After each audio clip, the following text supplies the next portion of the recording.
ఈ ప్రభుత్వమే ఈ పోలీసు వ్యవస్థనే అతను చంపేశారని స్టేట్మెంట్ ఇప్పించే పరిస్థితికి వచ్చారు. ఇవి కొన్ని కుట్రలో భాగాలు. ఇలాంటి చాలా సంఘటనలు చూశాను.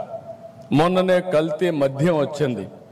ఈ ప్రభుత్వం ఒకటే చెప్పాను, చాలా స్పష్టమైన ఆదేశాలు ఇచ్చాను. ఎవడు ఎక్కడ తప్పు చేసినా, దోషి ఎక్కడున్నా, ఏ పార్టీ వాడైనా ఎవడైనా సరే యాక్షన్ తీసుకోవాలని చాలా స్పష్టంగా చెప్పాను. దానిపైన మీరు చూస్తే మరుసటి రోజున వరుసగా ఎవరు చనిపోయిన రాష్ట్రంలో ఈ కల్తీ మద్యంతో చనిపోయారని తప్పుడు ప్రచారం చేసి ప్రజల్ని భయభ్రాంతులు చేసే పరిస్థితికి వచ్చారు. ఇలాంటి కొన్ని విషయాలు మీ దృష్టి తీసుకొస్తున్నా. అందుకే పోలీసు వ్యవస్థ జాగ్రత్తగా ఉండాలి, అప్రమత్తంగా ఉండాలి. అప్పుడే ఇలాంటి ఆటలు మనం అరికట్టే పరిస్థితి వస్తుంది. సోషల్ మీడియా ఇంకొక పెద్ద ఛాలెంజ్. ఒకప్పుడు ప్రింట్ మీడియానే ఉండేది, అంత మునుపైతే ఆల్ ఇండియా రేడియోనే ఉండేది. తర్వాత ప్రింట్ మీడియా వచ్చింది, తర్వాత ఎలక్ట్రానిక్ మీడియా వచ్చింది, ఈరోజు సోషల్ మీడియా వచ్చింది. సోషల్ మీడియాకు ఆడిటర్స్ లేరు, ఎడిటర్ లేడు.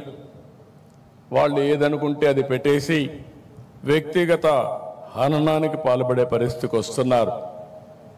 అలాంటి సందర్భంలో వచ్చినప్పుడు ఇది ఒక కొత్త ఛాలెంజ్గా మనం తీసుకోవాల్సిన అవసరం ఉంది. ఎంతో మంది నేను చూస్తున్నాను, చాలా బాధపడుతున్నారు, కుమిలిపోతున్నారు. అలాంటి పరిస్థితులు కూడా వస్తున్నాయి. ఇలాంటి కొత్త ట్రెండ్స్ వచ్చినప్పుడు పోలీసు వ్యవస్థ కూడా అలాంటి కొత్త ట్రెండ్లు అరికట్టడానికి ఎక్కడికక్కడ మనం చొరవ తీసుకోవాలి, మనం ముందుకు పోవాల్సిన అవసరం ఉందని చెప్పి కూడా నేను మీకు తెలియజేస్తున్నా. అందుకే ఈరోజు మిమ్మల్ని అందరినీ కోరేది, పోలీసులకు పూర్తి స్వేచ్ఛనిచ్చాం. మీరు కఠినంగా ఉండండి. లా అండ్ ఆర్డర్ కంటే ఏది ముఖ్యం కాదు.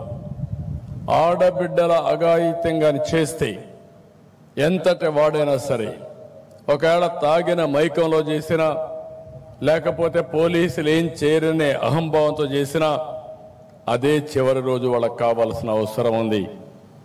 అప్పుడే ఇలాంటి మనం కంట్రోల్ చేస్తామని చెప్పి కూడా నేను మీకు తెలియజేస్తున్నా.